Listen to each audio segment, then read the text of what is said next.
മാംഗല്യം. രചന അവതരണം നന്ദുവച്ചു കൃഷ്ണ. ആ കിടപ്പ് കിടന്നറിയാതെ ഉറങ്ങിപ്പോയി. അമ്മ പറയുന്ന ശാപങ്ങളൊന്നും ചെവിയിലേക്ക് വീഴാതിരിക്കാൻ വേണ്ടി ഇരു സൈഡിലും അമർത്തി വെച്ചിരുന്ന തലയിണക്കി എവിടെയോ പോയി വീണിട്ടുണ്ട്. അവൾ കട്ടിൽ നിന്നും എഴുന്നേറ്റ് താഴെ കാല് വെച്ചപ്പോൾ ആദ്യം ചവിട്ടിയത് അതിലൊന്നിലാണ്. എന്തൊക്കെയോ ഓർത്തുകൊണ്ട് അവൾ അത് എടുത്ത് കട്ടിലിലേക്കിട്ട് എഴുന്നേറ്റു. പുറത്തേക്കിറങ്ങിയാൽ അമ്മ വീണ്ടും തുടങ്ങും. പക്ഷെ എത്ര നേരമെന്ന് വെച്ച് അകത്തിരിക്കും? വല്ലാത്തൊരു മനസ്സോടെ പുറത്തേക്കിറങ്ങുമ്പോൾ അവൾ കാണുന്നത് ചായ കുടിച്ചുകൊണ്ടിരിക്കുന്ന അമ്മയാണ്. സ്വന്തം ആവശ്യത്തിന് മാത്രം കുറച്ച് കറന്നെടുത്തിട്ടുണ്ടാവും. ഒന്നും ചോദിക്കാൻ നിന്നില്ല. വിങ്ങുന്ന തലവേദനയോടെ അടുക്കള ഭാഗത്തേക്ക് ചെന്നു. വെറുതെയെങ്കിലും ഒരു പ്രതീക്ഷയോടെ പാതകത്തിലേക്ക് നോക്കുമ്പോൾ കണ്ടു ചായ ഇട്ട പാത്രം കഴുകി കമത്തി വെച്ചിട്ടുണ്ട്. സത്യങ്ങൾ അറിയാമെങ്കിലും പിന്നെയും മിഥ്യ തേടിപ്പോകുന്ന തന്റെ പൊട്ട മനസ്സിനെ അവൾ പിന്നെയും വഴക്കു പറഞ്ഞു. പുറത്തിറങ്ങി തന്റെ പശുവിനെയും മൂരിക്കുട്ടന്മാരെയും എല്ലാം ഒരിക്കൽ കൂടി തഴുകി അവൾ അകത്തേക്ക് കയറി വരുമ്പോഴാണെന്ന് തോന്നുന്നു അമ്മ തന്നെ കണ്ടത്. എന്തോ പറയാൻ വേണ്ടി അവിടെ നിന്ന് എഴുന്നേറ്റതും ഇരു കൈകളും അമ്മയ്ക്ക് മുന്നിൽ കൂപ്പി അവൾ നിന്നു. പ്ലീസ് അമ്മേ, എന്നെ വെറുതെ വിട്ടേരെ. മനസ്സാകെ നിറഞ്ഞു നിൽക്കുന്ന സങ്കടം ഒരു വാക്കുകൊണ്ടോ പ്രവൃത്തി കൊണ്ടോ അവർക്ക് മുന്നിൽ അണപൊട്ടി പോകരുതെന്നുള്ള നിർബന്ധം കാരണമാണെങ്കിലും ആ നേരം അമ്മയോട് വഴക്കുണ്ടാക്കാൻ കഴിയുമായിരുന്നില്ല. അതിനി എന്തിന്റെ പേരിലാണെങ്കിലും. നിന്റെ ഈ ചാട്ടവും അഭ്യാസവും ഒക്കെ കണ്ടാൽ തോന്നും ഞാനാണ് ഈ വീട്ടിൽ വഴക്കുണ്ടാക്കുന്നതെന്ന്. അവർ പറഞ്ഞതിനെ അംഗീകരിച്ചുകൊണ്ടവൾ മുറിയിൽ നിന്നും പോയി. പിറ്റേ ദിവസം സദാ ഉള്ള ചൊടിയും ചുണയും ഒന്നുമില്ലാതെ ജോലി ചെയ്യുന്നവളെ ശാരദ ശ്രദ്ധിച്ചെങ്കിലും ഒന്നും ചോദിക്കാൻ ചെന്നില്ല. നേരം ഒരിത്തിരി കഴിഞ്ഞതും അവൾ ചുരിദാറുമിട്ട് പുറത്തേക്കിറങ്ങി. ഇന്നലെ കൊണ്ടുപോയ ബാഗ് അതുപോലെ തോളിൽ തൂക്കി സൈക്കിളും എടുത്ത് പുറത്തിറങ്ങാൻ തുടങ്ങിയതും ശാരദ പിടിച്ചു നിർത്തി. കോളേജിൽ നീ സാധാരണ ഈ ബാഗല്ലല്ലോ കൊണ്ടുപോകുന്നത്. എനിക്കതിന് ആകെ ഒരു ബാഗ് മാത്രമല്ലേ ഉള്ളൂ. 10 എണ്ണം മാറി മാറി ഉപയോഗിക്കുന്നവളെ പോലെ അമ്മ തന്നെ കാണുന്നു എന്നുള്ള ചോദ്യത്തിന് മറുപടി പറഞ്ഞുകൊണ്ട് അവൾ പുറത്തിറങ്ങി. അവിടെ നിന്ന് നേരെ പോയത് പഞ്ചായത്തിലോട്ടാണ്. അവിടെ ചെന്ന് കാണേണ്ട ആളെ തിരക്കിയതും ആൾ അവിടെ ഇല്ലാന്നാണ് മറുപടി കിട്ടിയത്. വല്ലാത്തൊരു ദേഷ്യത്തോടെയും സങ്കടത്തോടെയും ആൽബിയുടെ നമ്പർ ഡയൽ ചെയ്തതും അവന്റെ കോള് ഇങ്ങോട്ട് വന്നു. എടുത്തതും 1-2 വാക്കിൽ സംസാരം അവസാനിപ്പിച്ച് അവൾ നേരെ വന്നത് സതിയുടെ വീട്ടിലേക്കാണ്. സൂക്ഷം പോലെ താൻ കാണാൻ ചെന്ന ആള് ഇവിടെയുണ്ട്. പഞ്ചായത്ത് ഓഫീസിലേക്ക് കാണാൻ വാ എന്ന് പറഞ്ഞു വിളിച്ചിട്ട് പുഞ്ചിരിച്ചുകൊണ്ട് ചോദ്യം ചോദിച്ചു വരുന്നവളെ ആൽബിയും സതിയും ശ്രീധരനും നോക്കി. ഒരൊറ്റ ദിവസം കൊണ്ട് ഈ പെൺകുട്ടി ഇത്രയും മാറിയോ എന്ന രീതിയിൽ അവരെല്ലാം ഞെട്ടലോടെയാണ് മണിക്കുട്ടിയെ കണ്ടത്. അത്രത്തോളം തളർന്ന് കൺതടങ്ങൾ കുഴിഞ്ഞ് അല്പപ്രാണനായി ഒരു ജീവി. ഒറ്റ നോട്ടത്തിൽ അവർക്കെല്ലാം അവളെപ്പറ്റി തോന്നിയത് അങ്ങനെയാണ്. എന്താ മണിക്കുട്ടി, എന്താ മോളെ ഇങ്ങനെ? ചോരമയം പോലുമില്ലാതെ വിളറി വെളുത്ത് അവരവളുടെ മുടിയിഴകൾ ചെവിക്ക് പിന്നിലേക്ക് ഒതുക്കി വെച്ചുകൊണ്ട് ആ കവിൾത്തടത്തിൽ കൈ ചേർത്തു. ഒന്നുമില്ല, തലവേദന. മുഖത്തെ പുഞ്ചിരി മായാതിരിക്കാൻ പ്രയാസപ്പെടുന്നവളെ ശ്രീധരൻ തലയിലൊന്ന് തലോടി. ഇതൊക്കെ വേണോ മോളെ? ചോദിക്കാതിരിക്കാനായില്ല അദ്ദേഹത്തിന്. വേണം ശ്രീധരൻ മാമ, അല്ലെങ്കിലുണ്ടല്ലോ എനിക്കൊരിക്കലും തല ഉയർത്തി നടക്കാൻ പറ്റില്ല. മുന്നോട്ട് ജീവിക്കുന്ന ഓരോ നിമിഷവും ഈ ചിന്തകൾ എന്നെ കാർന്നു തിന്നും. ഇതുവരെയുള്ള ജീവിതത്തിൽ ആകെ മിച്ചം പിടിച്ചിരിക്കുന്നത് അല്പം ആത്മാഭിമാനം മാത്രമാണ്. അതുകൂടി ആർക്കു മുന്നിലും അടിയറവ് വെക്കാൻ വയ്യ. പറയുമ്പോൾ എത്ര വേണ്ടെന്ന് വെച്ചിട്ടും അവൾ കരഞ്ഞുപോയിരുന്നു. മോള് കരയാതെ, നിനക്ക് എന്താ ഇഷ്ടമെന്ന് വെച്ചാൽ നമുക്ക് അങ്ങനെ ചെയ്യാം. അവളെ തോളിൽ തട്ടി സമാധാനിപ്പിച്ചുകൊണ്ട് സീത ഭർത്താവിനെ ദഹിപ്പിച്ചു നോക്കി. ഞാൻ അപ്പോഴേ പറഞ്ഞതല്ലേ ശ്രീധരേട്ടാ അവൾ സമ്മതിക്കുന്നില്ലെന്ന്. ഞാനും ഇന്നലെ ഇക്കാര്യം പറഞ്ഞു വിളിച്ചപ്പോൾ പലതും പറഞ്ഞ് സമാധാനിപ്പിക്കാൻ നോക്കിയതാ. പക്ഷെ ഇവളുടെ വാശിയിൽ അവസാനം തോൽക്കേണ്ടി വന്നു. പിന്നെ ഒന്നാലോചിച്ചാൽ അവളീ പറയുന്നതും ചെയ്യുന്നതും ഒക്കെ തന്നെ അല്ലേ ശരി. ആൽബി കൂടി അങ്ങനെ പറഞ്ഞതും ശ്രീധരൻ പിന്നെ മറുത്തു പറയാൻ തോന്നിയില്ല. അല്ലെങ്കിലും അവനും അവളുമൊക്കെ പറയുന്നതാണ് ശരിയെന്നറിയാം. എന്നാലും പിന്നങ്ങോട്ട് പെണ്ണിന്റെ അവസ്ഥ ആലോചിക്കുമ്പോൾ അയാൾ ഒന്ന് നെടുവീർപ്പെട്ടു. അപ്പൊ നമുക്ക് പുറത്തേക്ക് പോയാലോ? ചോദിച്ചുകൊണ്ട് ആൽബി എഴുന്നേറ്റു. പോകുന്നതല്ലല്ലോ ആൽബി കാര്യം. ഹരി ഇവളെ കണ്ട് ഇന്നലത്തെ പോലെ വല്ലതും പറഞ്ഞാൽ അവൻ പറഞ്ഞു തീരുന്നവരെ നമ്മളെല്ലാം നിന്ന് കേൾക്കും. എന്നിട്ട് പിന്നെ നമുക്ക് പറയാനുള്ള കാര്യങ്ങൾ പറയും. വളരെ ലാഘവത്തോടെ പറഞ്ഞുകൊണ്ട് ആൽബി മുന്നിൽ കയറി നടന്നു. തീർത്തും ഒരു രാഷ്ട്രീയക്കാരനെയാണ് ആ നിമിഷം ശ്രീധരൻ അവനിൽ കണ്ടത്. നമ്മൾ ചെയ്യുന്നത് ശരിയാണെങ്കിൽ എന്ത് പ്രശ്നം വന്നാലും തല ഉയർത്തിപ്പിടിച്ചു തന്നെ നടക്കാം എന്ന് വിശ്വസിക്കുന്ന ഒരു നല്ല പൊളിറ്റീഷ്യൻ. അവന്റെ ആ വാക്കുകളെ വിശ്വസിച്ചുകൊണ്ട് അവരും പിന്നിൽ നടന്നു. എന്റെ പൊന്ന് ശ്രീധരേട്ടാ, ആ ചെക്കന്റെ ധൈര്യത്തിന്റെ പകുതി പോലും നിങ്ങൾക്കില്ലല്ലോ. ഭർത്താവിനെ കളിയാക്കി സീത മണിക്കുട്ടിക്കൊപ്പം ആ ഗേറ്റിന്റെ പാളി തുറന്ന് അകത്തേക്ക് കയറുന്നവരെ ഈ പറഞ്ഞ സീതയുടെയും ധൈര്യം ഉണ്ടായിരുന്നുള്ളൂ. ശ്രീധരേട്ടാ, അകത്ത് ഹരിയുണ്ടെങ്കിൽ ഇതൊക്കെ ആലോചിച്ചും കൂട്ടിയും നേരത്തെ കാണാൻ പറ്റുമോ സീതെ? ആ നേരം സംസാരം എങ്ങനെയാ വരുന്നതെന്ന് വെച്ചാൽ നമുക്ക് ആ രീതിക്ക് മുന്നോട്ട് പോകാം. അതല്ലാതെ ഇക്കാര്യത്തിലൊന്നും നിയമിച്ചുറപ്പിക്കാൻ നമുക്ക് കഴിയില്ലല്ലോ. മനസ്സിലുണ്ടായിരുന്ന കാര്യം അതുപോലെ അവരോട് പറഞ്ഞുകൊണ്ട് എബിന്റെ പിന്നാലെ അദ്ദേഹം നടന്നു. വീടിന്റെ മുന്നിലെത്തി മുന്നിൽ തൂക്കിയിട്ടിരുന്ന മണിയിൽ 1-2 തവണ അടിക്കുമ്പോൾ അതിന്റെ പ്രതിഫലനം കൊണ്ടത്രയും ആ നിന്ന ഹൃദയങ്ങളിലായിരുന്നു. കാര്യം വന്നിരിക്കുന്നത് പൂർണ്ണമായും ശരിയായ ഒരു വിഷയത്തിന് തന്നെയാണ്. പക്ഷെ ചില നേരങ്ങളിൽ ഹരിക്ക് ഭയങ്കര നിർബന്ധ ബുദ്ധിയാണെന്ന് തോന്നിയിട്ടുണ്ട്. മിക്കവാറും ഈ കാര്യത്തിലും അവൻ അവന്റെ ആവശ്യമില്ലാത്ത ഈഗോ കൊണ്ടാവും കാര്യങ്ങളിലെ ശരിയും തെറ്റും വേർതിരിക്കാൻ പോകുന്നതെന്ന് ആൽബിന്റെ മനസ്സ് പറഞ്ഞുകൊണ്ടിരുന്നു. 2 തവണ ബെല്ലടിച്ചിട്ടും അകത്തുനിന്നും ആരെയും കാണാതെ 3-ാമത്തെ തവണ തൂങ്ങിക്കിടക്കുന്ന കയറിലേക്ക് ആൽബിയുടെ കൈ പോയതും അവർക്ക് മുന്നിൽ ആ വാതിൽ മലർക്കെ തുറന്നു. പ്രതീക്ഷിത ഹരിയായിരുന്നെങ്കിലും തുറന്നത് കൈമൾ മാഷായിരുന്നു. ആഹാ, ഇതെന്താ എല്ലാരും കൂടി? ഒരുപാട് സന്തോഷത്തോടെ പുറത്തേക്ക് വന്ന അദ്ദേഹത്തിന്റെ മുഖം മാറാൻ മണിക്കുട്ടിയെ കാണുക മാത്രം മതിയായിരുന്നു. ഇതെന്താ ശ്രീധര ഈ കുട്ടിയുമായി? അകത്തേക്ക് എത്തി നോക്കി ഹരിയില്ല എന്ന് ഉറപ്പുവരുത്തിക്കൊണ്ട് അയാൾ വേഗത്തിൽ പുറത്തേക്ക് നടന്നുവന്ന് ശ്രീധരനെ നോക്കിയാണ് ചോദിച്ചത്. മണിക്കുട്ടിക്ക് ഹരിയെ കണ്ട് സംസാരിക്കണമെന്ന്. ഒന്നും സംസാരിക്കണ്ട. ഇന്നലെ തന്നെ ഈ കുട്ടി ഇതേ ആവശ്യം പറഞ്ഞു വന്നപ്പോൾ ഞാനൊക്കെ മനസ്സിലാകും പോലെ പറഞ്ഞു കൊടുത്തതല്ലേ. പിന്നെ എന്തിനാപ്പോ ഇന്ന് വന്നിട്ട് ആൾക്കാരെ കൂട്ടി? പറഞ്ഞു തുടങ്ങിയത് ശ്രീധരനോടും ആൽവിനോടും ആയിരുന്നെങ്കിലും ആ ചോദ്യം ചെന്ന് അവസാനിച്ചത് അവളെ നോക്കിയായിരുന്നു. കൈമൾ സാർ ഇത്രയും ദേഷ്യപ്പെടാനും ഭയക്കാനും മാത്രം ഇവിടെ പ്രത്യേകിച്ച് കാര്യങ്ങളൊന്നുമില്ല. മണിക്കുട്ടിക്ക് ഹരിയെ ഒന്ന് കാണണമെന്ന് പറഞ്ഞു. എന്തൊക്കെയോ അവൾക്ക് പറഞ്ഞു തീർക്കാനുള്ളത് ആ മുഖത്ത് നോക്കി പറയണമെന്നും പറഞ്ഞു. അതല്ലാതെ ഇവിടെ ആരും വഴക്കിനും ഭരണത്തിനും ഒന്നും വന്നതല്ല. ആവശ്യമില്ലാത്ത ഭയത്തോടെയുള്ള കൈമൾ മാഷിന്റെ പെരുമാറ്റം ആൽബിക്ക് അത്ര രസിച്ചില്ല. മോൻ പറയുന്നതൊക്കെ എനിക്ക് മനസ്സിലാവുന്നുണ്ട്. പക്ഷെ ഈ കാര്യത്തിൽ ഹരി എങ്ങനെയാകും നിങ്ങളോടൊക്കെ ഇടപെടുക എന്നുള്ളത് എനിക്കറിയില്ല. ചിലപ്പോൾ ഇന്ന് വരെ ഇല്ലാത്ത രീതിയിൽ അവൻ മോശമായി എന്തെങ്കിലും പറഞ്ഞെന്നിരിക്കും. അത് കേൾക്കുന്ന നിങ്ങൾക്കും നേരം കഴിയുമ്പോൾ അത് പറഞ്ഞു പോയതൊക്കെ അബദ്ധമായല്ലോ എന്ന് ചിന്തിക്കുന്ന എന്റെ മകനും ഒരുപോലെ സങ്കടമുണ്ടാക്കുകയേ ചെയ്യുള്ളൂ. അതുകൊണ്ടാണ് പരസ്പരമുള്ള ഈ സംസാരം വേണ്ട എന്ന് ഞാൻ പറയുന്നത്. തന്റെ അവസ്ഥ അവർക്ക് മനസ്സിലാകുന്ന പോലെ മാഷ് പറഞ്ഞു. കൈമൾ മാഷേ, മാഷ് പറയുന്നതൊക്കെ എനിക്ക് വ്യക്തമായി മനസ്സിലാവുന്നുണ്ട്. പക്ഷെ ഒരാളുടെ മനസ്സമാധാനത്തിന് വേണ്ടി എതിർഭാഗം നിൽക്കുന്നവരുടെ മനസ്സമാധാനം കളയേണ്ട കാര്യമൊന്നുമില്ലല്ലോ. ഇതിപ്പോ ഹരി ദേഷ്യപ്പെട്ടാലും വായി തോന്നി എന്തെങ്കിലും പറഞ്ഞാലും ഒക്കെ കേൾക്കാൻ തയ്യാറായിട്ടാണ് മണിക്കുട്ടി നിൽക്കുന്നത്. അങ്ങനെ ഒരാൾ മുന്നിൽ നിൽക്കുന്ന ആളെ എന്തും പറഞ്ഞോട്ടെ എന്ന് പറഞ്ഞു നിൽക്കുമ്പോൾ അവരെ നമുക്ക് എങ്ങനെ പിന്തിരിപ്പിക്കാൻ പറ്റും?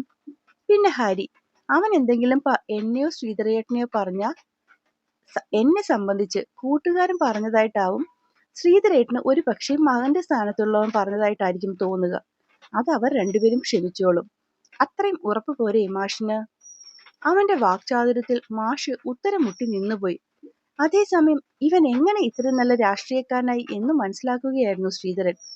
എങ്കിൽ പിന്നെ മാഷിന്റെ സംശയങ്ങളൊക്കെ തീർന്നെങ്കിൽ നേരെ പോയി ഹരിയെ വിളിച്ചോണ്ട് വന്നേ.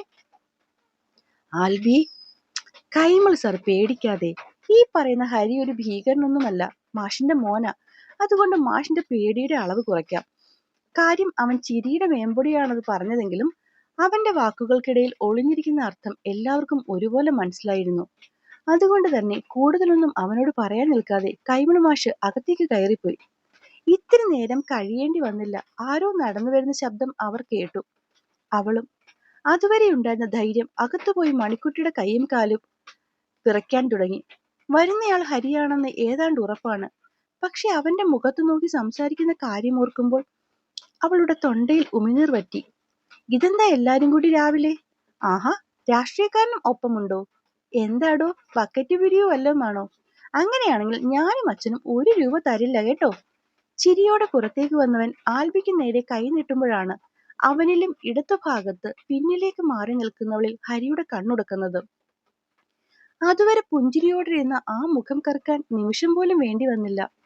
ഇവളെന്താ ഇവിടെ? ദേഷ്യത്തോടെയുള്ള ചോദ്യത്തിൽ അവൾ കണ്ണുകൾ ഇറുക്കിയടച്ചു. ഇവിടെ വരുമ്പോഴും ആളെ കാണുമ്പോഴും പറയാൻ കരുതി വെച്ചതെല്ലാം ആ ഒരു നിമിഷം ആവിയായി പോയ പോലെ തോന്നി അവൾക്ക്. ആൽബി, ഇവളെന്താ ഇവിടെ? മണിക്കുട്ടിക്ക് നിന്നോട് സംസാരിക്കണമെന്ന്. സംസാരിക്കാനോ? എന്ത് സംസാരിക്കാൻ? ആവശ്യത്തിന് സംസാരിക്കേണ്ടതെല്ലാം ഞാനും ഇവളുടെ ചേട്ടനും തമ്മിൽ സംസാരിച്ച് ധാരണ എത്തിയതാണ്. ഇനിയിപ്പോ അനിയത്തിയുടെ വക കൂടി വിലപേശലുണ്ടെങ്കിൽ? ഹരി അവളെ ഒന്ന് നോക്കിക്കൊണ്ട് ആൽബിയുടെ നേരെ തിരിഞ്ഞു. നീ നിന്റെ ഫ്രണ്ട് ആ പോലീസുകാരനെ കൂടി വിളിക്ക്.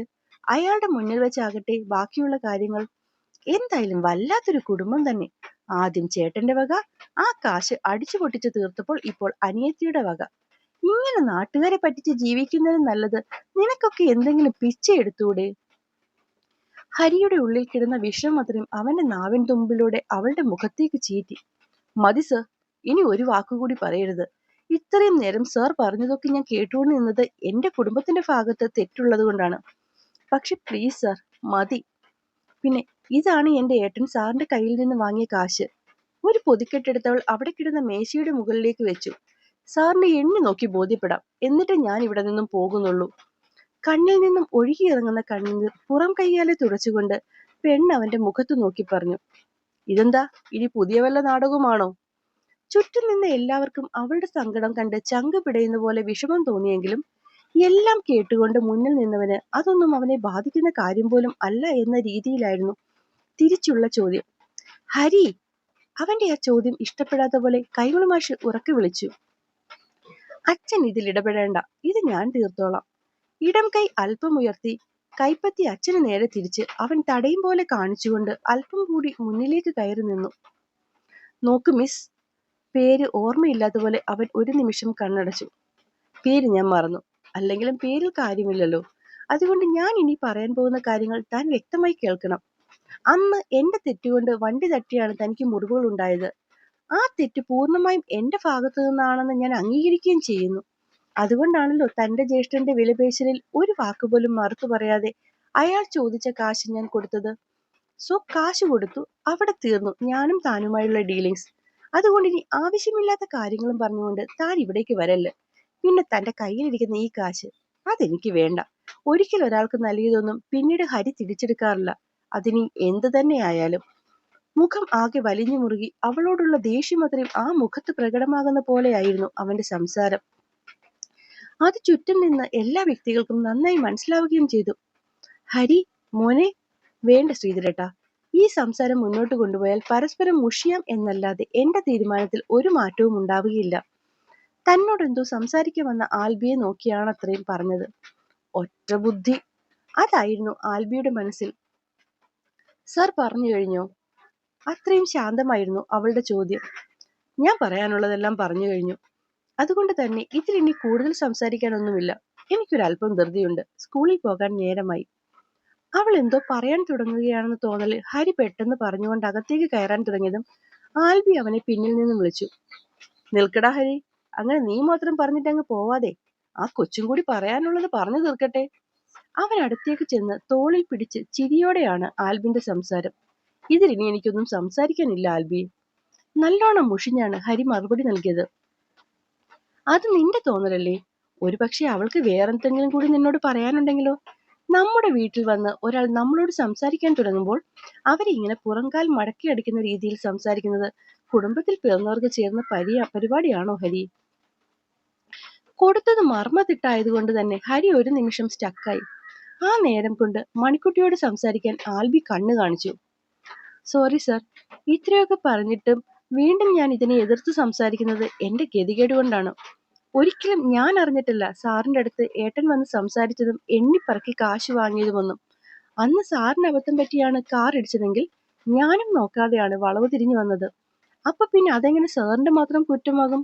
ഒരിക്കലും സാറ് മാത്രം അതിന് ഉത്തരവാദിയല്ല. ഞാനും അവിടെ തുല്യ കുറ്റക്കാരിയാണ്. അങ്ങനെയുള്ളപ്പോൾ എണ്ണിപ്പറക്കി കാശ് വാങ്ങിയത് എന്റെ ഏട്ടന്റെ തെറ്റ്, അതും എന്നെ. ബാക്കി പറയുന്നതിന് മുന്നേ അവളുടെ കണ്ണ് നിറഞ്ഞൊഴുകി. അത് കണ്ടതും ഹരി മുന്നത്തെ പോലെ തന്നെ വല്ലാത്ത അസ്വസ്ഥനായി. അതുകൊണ്ട് ദൈവത്തെ ഓർത്ത് സാർ ഈ കാശ് തിരിച്ചു വാങ്ങണം, അല്ലെങ്കിൽ ഒരിക്കലും ആരുടെയും മുഖത്ത് നോക്കാൻ പറ്റാത്തത്രയും താഴ്ന്ന് ഞാൻ എന്റെ മുന്നിൽ തന്നെ ചെറുതായി പോകും. ഏങ്ങലടിയോടെ അവന്റെ മുന്നിൽ കൈയും കൂപ്പിയോൾ മുട്ടുകുത്തിയിരുന്നു. ഒരിക്കലും അവളുടെ ഭാഗത്തു നിന്ന് അങ്ങനെയൊന്നും പ്രതീക്ഷിക്കാതിരുന്ന ഹരിയും മറ്റുള്ളവരും ഒരുപോലെ നിശ്ചലരായിപ്പോയി. മണിക്കുട്ടി മോളെ, നീ എന്താടി ഈ കാണിക്കുന്നത്? ശ്രീധരനും സീതയും കൂടി അവളുടെ കയ്യിൽ താങ്ങിപ്പിടിച്ച് ഉയർത്താൻ ശ്രമിക്കുമ്പോഴും അവൾ ചെയ്ത പ്രവൃത്തിയിൽ തറഞ്ഞു നിൽക്കുകയായിരുന്നു ഹരി. കൈമളിയേട്ടാ, കുടിക്കാൻ ഇത്തിരി വെള്ളം എടുത്തുകൊണ്ട് വരുമോ? തന്റെ നെഞ്ചിലേക്ക് ചാരിയിരിക്കുന്നവളെ അകറ്റാൻ കഴിയാതെ സീത പറഞ്ഞതും അയാൾ ഓടി അകത്തുപോയി ഒരു ഗ്ലാസ്സിൽ വെള്ളവുമായി വന്നു. ഇത് കുടിക്കുമോളെ, ആവശ്യമില്ലാത്ത ഓരോ കാര്യത്തിനും കരഞ്ഞു നിലവിളിക്കാൻ നിൽക്കുന്നു. അവളെ വഴക്കു പറയുന്നതിനൊപ്പം ഒഴുകിയിറങ്ങുന്ന കണ്ണുനീർ അവർ തോളുകൊണ്ട് തുടയ്ക്കുന്നുണ്ടായിരുന്നു. എന്താടി ഇത്? ആൽബിൻ അവളുടെ തലയിലൂടെ വാത്സല്യത്തോടെ ചോദിക്കുമ്പോഴും അവന്റെ കണ്ണിലും നനവുണ്ടായിരുന്നു. എന്റെ കാശ് വാങ്ങാൻ പറയുമോ ആ സാറിനോട്? വിതുമ്പുന്ന ചുണ്ടുകൾ കൊണ്ട് അവനോടത് ചോദിക്കുമ്പോൾ ആൽബി ഒന്ന് തലയാട്ടി. ഒപ്പം കുറച്ചു മാറി നിൽക്കുന്നവനരികിലേക്ക് കണ്ണുപോയപ്പോൾ അറിയാതെ തന്നെ അവന്റെ മുഖം വലിഞ്ഞു മുറുകിയിരുന്നു. ഇവളുടെ കരച്ചിൽ ഇതുവരെ തീർന്നില്ലേ? എടി പെണ്ണെ, ചുമ്മാ ഇരുന്ന് കരഞ്ഞ് വല്ലതും വരുത്തി വെച്ചാൽ വീട്ടിലിരിക്കുന്ന നിന്റെ തള്ള പോലും നിന്നെ നോക്കില്ല. അറിയാലോ നിനക്കത്. അപ്പൊ പിന്നെ ആവശ്യമില്ലാതെ കിടന്ന് നിലവിളിക്കാതെ നീ ഈ കണ്ണൊക്കെ തുടച്ച് മുഖമൊക്കെ കഴുകി വാ. അല്ലെങ്കിൽ തന്നെ ഇങ്ങനെ കിടന്ന് കരയാൻ ഇപ്പോൾ എന്തുണ്ട് ബാക്കി? നീ വന്ന കാര്യം നടന്നില്ലേ? കാശ് വാങ്ങില്ലെന്ന് പറഞ്ഞവനെ കൊണ്ട് നീ കാശ് വാങ്ങിപ്പിച്ചില്ലേ? അതോടെ നഷ്ടപ്പെട്ടുപോയി എന്ന് പറയുന്ന നിന്റെ സെൽഫ് റെസ്പെക്ട് തിരിച്ചു കിട്ടുകയും ചെയ്തില്ലേ? അല്ല, ഇതിൽ കൂടുതൽ നിനക്കിനി എന്തുവാ വേണ്ടേ? സീതയുടെ നെഞ്ചിൽ കിടന്ന് ഏങ്ങലടിക്കുന്നവളെ കണ്ട് കാര്യം മനസ്സിലാവാത്ത പോലെ ആൽബി എല്ലാരോടുമായി ചോദിച്ചു. എടാ ചെറുക്ക, നിനക്കറിയാത്തതൊന്നുമല്ലല്ലോ. അവനെ നോക്കി കണ്ണുരുട്ടി ശ്രീധരൻ ചോദിച്ചതും തല ഇരുവശത്തേക്കും ആട്ടിക്കൊണ്ട് മുന്നിൽ കെട്ടിയിരിക്കുന്ന സോപാനത്തിലേക്ക് കയറിയിരുന്നു ആൽബി. നോക്ക് മണിക്കുട്ടി, നീ ചുമ്മാ കരയുന്നത് നിർത്ത്. എന്തായാലും സംഭവിക്കാനുള്ളതൊക്കെ സംഭവിച്ചു കഴിഞ്ഞു. അതിന് നീ കരഞ്ഞിട്ടും നിലവിളിച്ചിട്ടും ഒരു കാര്യവുമില്ല. അതുകൊണ്ട് അവൻ പറയും പോലെ വയ്യായിക വരുത്തി വെക്കാതെ നീ ഒന്ന് എഴുന്നേൽക്ക്. തീർത്തും അവശയായി തന്നെ കെട്ടിപ്പിടിച്ചിരിക്കുന്നയാളെ സീത എഴുന്നേറ്റുകൊണ്ട് പിടിച്ചു നിർത്തി. പോയി മുഖം കഴുകുക, അപ്പോഴേക്കും ഞാൻ ചായ ഇടാം. പിന്നെയും അലസതയോടെ ഇരുന്നവളെ ഉന്തിത്തള്ളി അവര് ഫ്രഷ് ആവാൻ പറഞ്ഞു വിട്ടുകൊണ്ട് അടുക്കളയിലേക്ക് പോയി. ആൽബി, ഹരിക്ക് നല്ല ദേഷ്യമായെന്ന് തോന്നുന്നു. അവൻ അടുക്കളയിലേക്ക് ചെന്നിരുന്നുകൊണ്ട് ശ്രീധരൻ അസ്വസ്ഥമായ മനസ്സോടെ പറഞ്ഞു. അത് തോന്നലൊന്നുമല്ല, നേരാണ്. നേരത്തെ ഒരു പുഞ്ചിരിയോടെ ശ്രീധരനെ നോക്കിയവൻ. എടാ ശ്രീധരേട്ടൻ, ആവശ്യമില്ലാത്തതൊന്നും ചിന്തിച്ച് കാട് കയറണ്ട. ഇവിടെ ഇപ്പോൾ ന്യായം മണിക്കുട്ടിയുടെ ഭാഗത്തായിരുന്നു. അതുകൊണ്ട് നമ്മൾ ഒപ്പം നിന്നു. ഇനിയിപ്പോൾ നാളെ എന്തെങ്കിലും പ്രശ്നം വന്ന് ന്യായം അവന്റെ ഭാഗത്താണെങ്കിൽ നമ്മൾ അവന്റെ കൂടെ നിൽക്കൂ. അതിലൊരു തർക്കവുമില്ല. അദ്ദേഹം നീട്ടിയൊന്ന് മൂളി. ഇനി വേറൊരു കാര്യമുണ്ട് കേട്ടോ. അവൻ അദ്ദേഹത്തെ നോക്കി പറഞ്ഞതും കാര്യമറിയാനുള്ള ആകാംക്ഷയോടെ അദ്ദേഹം അവന്റെ കണ്ണിലേക്ക് നോക്കി. ഈ പറയുന്ന ഹരി എത്ര പാവമാണെന്ന് പറഞ്ഞാലും ചില നേരം അവനൊരു ഒറ്റബുദ്ധിയാണ്. സ്വയം തെറ്റാണെന്ന് തിരിച്ചറിഞ്ഞാലും താഴാൻ മനസ്സ് കാണിക്കാത്തവൻ. അപ്പൊ പിന്നെ അങ്ങനത്തെ സാഹചര്യങ്ങൾ വരുമ്പോൾ ഇതുപോലെയൊക്കെ ആർക്കും ഇടപെടാൻ പറ്റൂ. അതുകൊണ്ട് അവനോട് ഇച്ചിരി ഹാർഷായി സംസാരിച്ചതിന് ശ്രീധരേട്ടന് വിഷമമൊന്നും വേണ്ട. ഹരിയുടെ ന്യായങ്ങളൊക്കെ ശരിയാണെങ്കിൽ കൂടി ഇവിടെ കൂടുതൽ നേര് മണിക്കുട്ടിക്കാണ് പറഞ്ഞിട്ടുള്ളത്. ഹരി ആ കാശ് വാങ്ങിയേ പറ്റുള്ളായിരുന്നു എന്ന ശ്രീധരന്റെ ഒറ്റ വർത്തമാനത്തിലാണ് അവസാനം അവൻ കാശ് വാങ്ങാൻ തയ്യാറായത്. അതിനെപ്പറ്റിയായിരുന്നു ശ്രീധരൻ പറഞ്ഞത്. കാശ് വാങ്ങി അവൻ തിരിഞ്ഞ് ഒരു മനുഷ്യനെ നോക്കാതെയാണ് അകത്തുപോയത്. അവന്റെ അങ്ങനെ ഒരു പിണക്കം നേരത്തെ മനസ്സിൽ കണക്ക് കൂട്ടിയത് കൊണ്ട് തന്നെ ആൽബിക്ക് പ്രത്യേകിച്ച് സങ്കടമൊന്നും തോന്നിയില്ല. പക്ഷെങ്കിൽ അവന്റെ ആ വെട്ടിത്തിരിഞ്ഞുള്ള പോക്ക് ശ്രീധരനെയും സീതയും വല്ലാതെ സങ്കടപ്പെടുത്തി. ഇത്ര നേരം കഴിഞ്ഞ് സീതയ്ക്കൊപ്പമാണ് മണിക്കുട്ടി പിന്നെ പുറത്തേക്ക് വന്നത്. അവളെ ഒരുപാട് കാര്യങ്ങൾ പറഞ്ഞും സമാധാനപ്പെടുത്തി ആഹാരം കൊടുത്തിട്ടാണ് സീത പറഞ്ഞു വിട്ടത്. അങ്ങനെ ഏതാണ്ട് ഉച്ച കഴിഞ്ഞപ്പോ അവൾ വീട്ടിലേക്ക് പോയി. നീ ഇന്ന് കോളേജിൽ പോകുന്നില്ലെന്ന് പറഞ്ഞിട്ട് എവിടെയായിരുന്നടി ഈ നേരം വരെ? ആകെ തുള്ളി തെറ്റിയ പോലെയായിരുന്നു ശാരദയുടെ ചോദ്യം. ഞാൻ സീതമ്മയുടെ അടുത്ത് വരെ പോയി. പറയുമ്പോൾ സ്വരമൊക്കെ അത്രയും താഴ്ന്ന് തൊണ്ട അടച്ചിരുന്നു. നിനക്കെന്താ വയ്യേ? പനിയായോ? ചോദിച്ചുകൊണ്ട് തന്നെ നെറുകയിൽ തൊഴാൻ വരുന്നവരുടെ പിടുത്തത്തിൽ നിന്നും മാറാൻ വേണ്ടി അവള് കുറച്ച് പിന്നിലേക്ക് മാറി നിന്നു. സാധാരണ വർഷത്തിൽ ഒരു മൂക്കിപ്പനി പോലും വരാത്തവർക്കിപ്പോ എന്തെങ്കിലും പറഞ്ഞാൽ അപ്പ അസുഖമാണ്. എല്ലാം ആ മറച്ചിലിന് ശേഷമുണ്ടായതാ. അപ്പോഴേ ഇന്ദ്രൻ പറഞ്ഞതാണ് അവൾക്കിനി തൊട്ട് പല അസുഖങ്ങളും വരുമെന്ന്. അന്ന് ഞാനത് വേണ്ട വിധം ഗൗനിച്ചില്ല. ഇപ്പൊ കണ്ടില്ലേ ചെക്കൻ പറഞ്ഞ പോലെ എന്തുമാത്രം അസുഖങ്ങളാ വണ്ടിയും വിളിച്ച് വന്നേക്കുന്നതെന്ന്. ദൈവങ്ങളെ, ഇനി ഇതൊക്കെ മാറാൻ എത്ര ദിവസം എടുക്കുമോ എന്തോ. അമ്മ ആവശ്യമില്ലാതെ ഇങ്ങനെ ഒച്ചപ്പാടും ബഹളവും ഒന്നും ഉണ്ടാക്കണ്ട. എനിക്ക് പ്രത്യേകിച്ച് കുഴപ്പമൊന്നുമില്ല. അവൾ അവരെ നോക്കാനേ പോയില്ല. നീ ഇങ്ങനെ പലതും പറയും, അവസാനം വയ്യാതായി കിടക്കുമ്പോൾ ഞാൻ വേണം നോക്കാൻ. അല്ലെങ്കിൽ ഈ മനുഷ്യനിവിടെ സ്വന്തം കാര്യം നോക്കാൻ വയ്യ. അപ്പോഴാണ് നിന്റെ കാര്യം കൂടി. അതുകൊണ്ട് വെച്ച് വലുതാക്കാതെ നീ ഹോസ്പിറ്റലിൽ പോകാൻ നോക്ക് പെണ്ണെ. അല്ലെങ്കിൽ പിന്നെ അവസാനം നിന്റെ കാര്യവും മിണ്ടാപ്രാണികളുടെ കാര്യവുമെല്ലാം ഞാൻ തന്നെ നോക്കേണ്ടി വരും. മനുഷ്യന് നേരെ ചൊവ്വേ 2 കാലും നിലത്ത് തൊട്ട് നടക്കാൻ വയ്യ. അതിന്റെ കൂടെ ആ ചാണകവെള്ളത്തിൽ പോയി നിൽക്കാനും കഴുകാനും ഒന്നും എനിക്ക് വയ്യ കേട്ടോ. അത് ഞാൻ ഇപ്പോഴേ പറഞ്ഞേക്കാം. ദേഷ്യത്തോടെ ശാരദ അവൾക്ക് പിന്നാലെ ചെന്നുകൊണ്ടിപ്പോ പറഞ്ഞു. എനിക്കിപ്പോ കുഴപ്പമില്ല, ഒന്ന് കിടന്നാൽ മതി. ശരീരത്തിലും അധികം മനസ്സായിരുന്നു തളർന്നു പോയത്. ഓരോ തവണയും കണ്ണു ചിമ്മുമ്പോൾ തന്നോട് അത്രയും വെറുപ്പോടെ നോക്കിപ്പോയവന്റെ പ്രതിച്ഛായയാണ് കൺമുന്നിലേക്ക് ഓടിയെത്തുന്നത്. അവളുടെ മിഴികൾ നിറഞ്ഞു. അത് കണ്ടപ്പോ ആ പെണ്ണിന് പനി കൂടിയിട്ട് കണ്ണു നിറയുകയാണെന്ന് കരുതി ശാരദ അവളുടെ കൈ പോയത്തിനിട്ട് ഒരൊറ്റ അടി കൊടുത്തു. എടി പെണ്ണെ, കിടക്കുന്നതിന് മുമ്പ് ആ ഗവൺമെന്റ് ഹോസ്പിറ്റലിൽ പോയി ഒരു ഇഞ്ചക്ഷൻ എങ്ങാനും വെച്ചിട്ട് വന്ന് കിടക്ക്, അല്ലെങ്കിൽ നീ എഴുന്നേൽക്കില്ലേ? ദേഷ്യത്തോടെ ശാരദ അലറി. എഴുന്നേൽക്കണ്ട, എനിക്കും അതാ താല്പര്യം. കൂടുതലൊന്നും പറയാതെ അവൾ മുറിയിലേക്ക് പോയി. അഹങ്കാരി, പറഞ്ഞാൽ എന്തെങ്കിലും അനുസരണയുണ്ടോ നോക്കിയ പെണ്ണിന്.